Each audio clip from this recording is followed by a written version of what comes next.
Hey, what's up, gang? Jose here, Wire Ninjas. Today we're doing an install, and particularly what we're doing is wire management. So we're going to give you the ins and outs of wire management 101. We're going to show you guys how to clean up a wiring mess, start to finish. We'll show you what it looks like before and afterwards as well. We're going to hit two areas. One's mostly data with a switch. Another one is a workstation location. So I think this is very valuable information for you guys because a lot of you guys have workstations and a lot of you guys have a mess of wires that should be cleaned up. And with this video, you can and will know how to do it so you can take care of it for yourselves. Let's check it out. All right, guys, so here we have situation number one. This is a switch that's powering a lot of the home's hardwired internet ports or local area network ports, particularly that location, this location, and I know a few of these lines feed upstairs. One is the feeding the switch as well, but check it out. We have a mess, and that's why we were called. We are the Wire Ninjas. So we're going to clean this up. We also have a workstation here that needs to be addressed. As you can tell, this needs some tender love and care. We have a beautiful mess of wires, mostly power stuff, computer stuff. But this is very common or typical to workstations. And a lot of you guys are working from home, so this video would probably really help you out at the current state. We're going to show you guys how to clean this up properly, professionally, and have it looking nice, but also have a more functional space, you know. Especially you guys with young kids, you don't want all these wires everywhere because kids are not high. Kids like literally walk around at this height, so they'll get in every nook and cranny and play with stuff. It's not good. We do get a lot of calls specifically to clean up wiring because of young children. So if you have that situation, get your wires cleaned up or call somebody to do it. But we're going to show you guys how to do this start to finish. This is the before, this is what it looks like, and we'll take you along the way as we get it done, and you will see how it works. What do you, like, yeah, 7 and 4, 16. 14, yeah, exactly, 16. Halfway to halfway.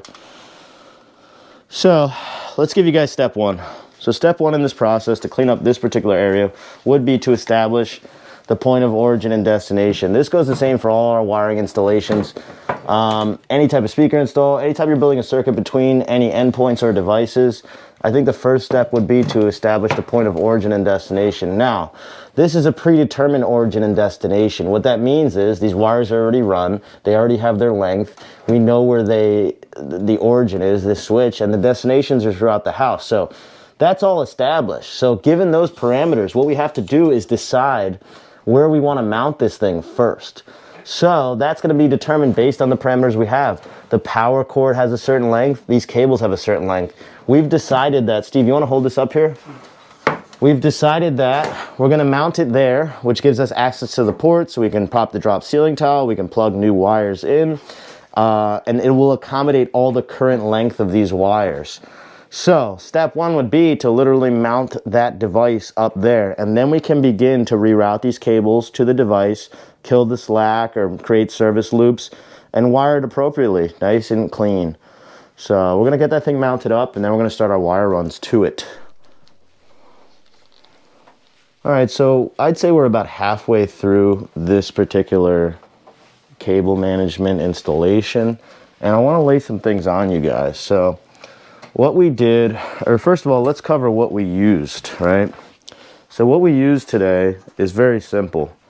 We kept it very simple. We have a low budget to work with, but we need the work done, so we kept it simple. I prefer to use Velcro for everything, but if you're on a budget and you're looking to keep things simple, easy, and straightforward, cable ties. Cable ties can be purchased in any home improvement store, Home Depot, Lowe's. Same thing these. Let's see the bag of these little squares. I call them squares. They're definitely not called squares. But when I tell the guys, get me some squares, they know what I'm talking about. So these are mounting bases for cable ties. I guess that would be more appropriate, or adhesive backed mount. Now, a couple things to note here. Let me take one that we kind of ruined. This is what it looks like. Check it out. It's got 4 slots, one on each side to pass a cable tie through. So the cable tie will pass directly through the slots. All right. You can pass the cable tie through the slot. You see that? That's how it works. You can even hit just one side of it.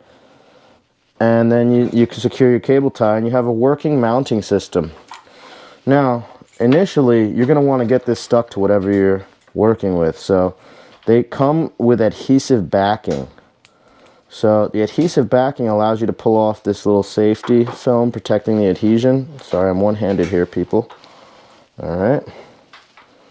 So if you peel back the tape, it's sticky or adhesive.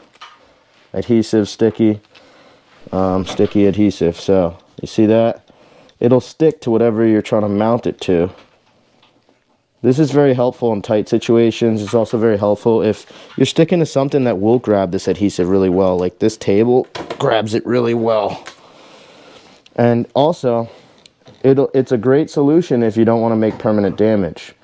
The other avenue you can do or go down would be, you see there's a little hole in the middle? You can stick any type of screw, preferably a screw with not a very large head, down through the middle and screw this into a stud, a joint, you know, a wall. You can even anchor them. I've drywall anchored them or stone anchored these things if you have to. But this is a really nice little tool that a lot of people doing wire management use, and most people don't know about this technology, we'll call it. Very useful, very cost efficient, very simple and straightforward. So it's a really nice solution between the cable ties and these. Now, if you are using cable ties for data lines, I highly recommend that you don't secure the wire too strong. And what that means is, you see how I can move this wire through the cable tie? So I have a good secure mounting solution, but I'm not pinching the cable, I'm not destroying the cable, I'm not cutting into the cable jacket. All these cables can move freely through the zip tie.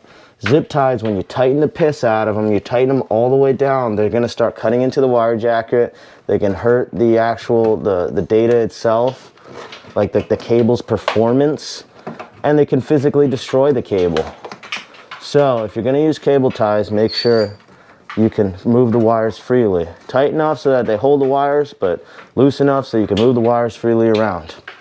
Now, let's go over some wiring management 101. So, we know we needed to run down this line. So the first step we took was to draw a level line to work with. You see this pencil line under the squares? We draw a level line in the path of the circuits, and then we know where the mounting squares are gonna go. So they're all along the same level line, so it's gonna look its best. You know, it's a very simple solution, but that doesn't mean we put 100% into it. We always put 100%, sometimes more. I don't know if it's physically possible, but we try our best no matter what the case or the job is. Now, another thing you have to note is, again, we had to establish origin and destination.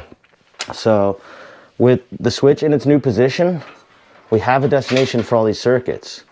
And then we have to wire. Wiring always takes place one way. You can't start wiring at both ends. And because these circuits are already here, we had to start wiring from where the origin is, you know, going to this destination. See, those two are coming this way? So we had to wire and secure along this path all the way back to the switch.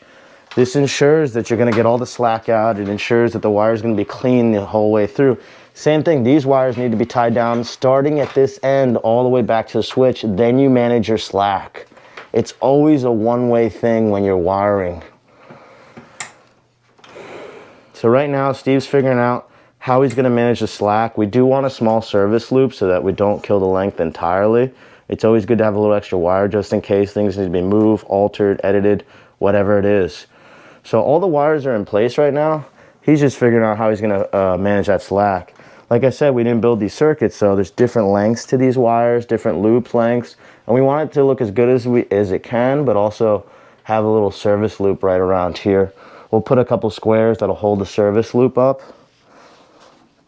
And then one more thing to note is, you see our mounting solution? It's squares and zip ties. Square back there, zip tie around the front. Same thing, square in the middle, zip tie, zip tie. Simple, easy, straightforward, and very cost effective. You don't need to go crazy with this stuff to do it correctly, you know, and have it looking nice. There's much better solutions. I mean, I would do particularly like what I would recommend is a rack. But to build a rack at this home would be, you know, I don't know, a couple weeks. We order the rack, we get the rack here, and then we find all the data lines throughout the home. And then we take all these data lines and then make little intermediate junctions of them and redistribute them to the rack. And then we have to handle all the rack wiring, and then we have to revalidate everything, you know, re-terminate everything, revalidate everything, label everything, data log it. It's very extensive work to do a rack. Not everyone needs or has a budget for it. This is a working home with a working system. All it needs is a little care and attention. You know, people, you know, the homeowners here like to do things correctly. They inherited kind of a mess, so we're straightening it out for them. Look, people, it's our mascot. All right, so we've just completed this part of today's wire management. So you guys saw what it looked like before, and you see what it looks like now. I gave you guys exactly what we use product-wise. If you want, let's go over the tools, Steve. So here we have screws. These are your typical 1 1/4 drywall screws. Let me say that I like 1 1/4s because they will go through a stud, but they won't exceed a stud. So you have no chance of creating damage to a wire, a pipe, or anything on the other side of the stud. Especially if you can't see beyond the stud that you're screwing into, you don't want to be going through the stud. So shorter screws are better for most or all applications unless you particularly need longer screws. Nice little tip for you guys. Bosch drill, this is overkill. This is like a good drill for drilling through things. Definitely overkill for what we're doing here today. You don't need such a big, strong drill. These were used to pull out the Romex staples because a lot of this stuff was Romex stapled down. That's what a Romex staple looks like if you guys don't know. It's just like a metal flange with 2 legs and it gets hammered in to hold up wires, particularly used for high voltage circuits. Marker, did we use it, Steve? I don't. For the point. Oh, marker. So, what I laid on Steve is the same thing I'll lay on to you guys. So, anytime you're removing a wire from a device, it's good to mark that location and know which port that this wire came out of. Now, this is a simple device, a simple network. These ports are not configurable. However, in the event that we're at another site where it's a different situation and the ports are configurable, and each wire needs to go in the same port that we pulled it out of, because all these wires had to come out so that we could unspaghetti them and then rerun them. But in the event that we're at a site where the ports matter, where the wire has to specifically go into this port for a reason, it's very important not to screw that up. And like I said, at this site we kept it simple. Just row number 1, row number 2, 3, 4, 5, 6, 7, 8, 9. 9 wires, 9 ports. They all went back into their respective ports after the rewiring was completed. Much better solution would be to use labels, but every job has different needs. Every job has a different budget. I'm tired of saying that, but that's the truth. And I'm trying to be realistic with you guys. So we kept it simple. And again, here you can move your wires through the zip ties. Very nice job, Steve. So we have a service loop on each side. One for these wires, one for the other emanating wires. Like I said, we didn't run these, but we did the best that we could given the parameters. More tools. We used a level and a pencil to draw level lines so that we could screw in our squares and wire along these level lines. Cutters we used to cut the zip ties. Tape measure we used to, I think, achieve the mounting. We measured the switch itself and then we got her mounted up. You know, we put the squares in proper alignment with that. That's the other side of the wiring. This pretty much covers everything here. We're going to move on to the desk and we're going to break that down for you. But this area is complete. We can get these drop ceiling panels back up. The last thing Steve was checking is that these panels clear the wires themselves, which they do. And so we're happy with this. We're going to button this up and we're all set here. Let's move on to the next task, which would be this desk. All right, so we're moving on to the workstation. Let's take a look at what we're dealing with here. That way you guys have a good understanding before and after. A lot of wires coming off the desk. We're gonna use a couple devices. Steve, hold up there, we'll unbox those.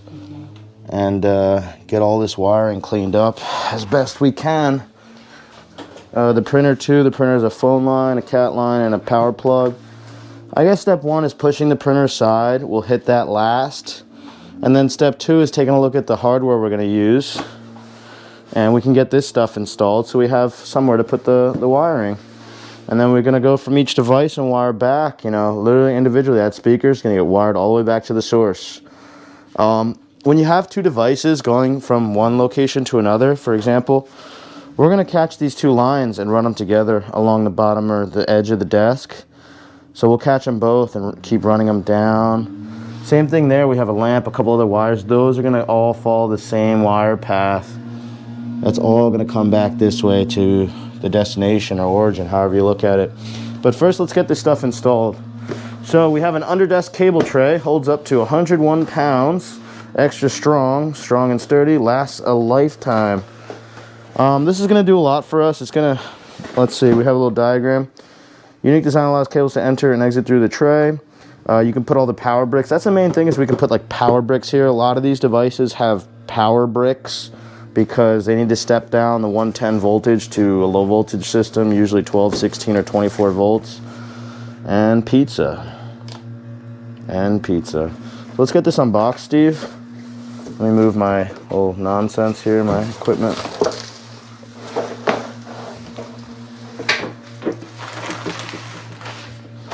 So, before we get into any of the wiring itself, we're going to get this installed or these installed. We'll go side by side, or we'll gap it in the middle depending on what we see fit. And then we also have a cable management solution for the back of the desk itself. This is nice stuff. There's 7.8 total feet, 615 channels for flexibility, install premium adhesive tape. Look at the way it installs. So it'll install directly to the back of the desk. It'll keep everything neat and tidy, and also it's more aesthetically pleasing than looking at wires. Let's give the old instructions a read through. First, you're going to clean the wall surface, then you're going to cut the desired length. Then you're going to stick mounting tape to the channel.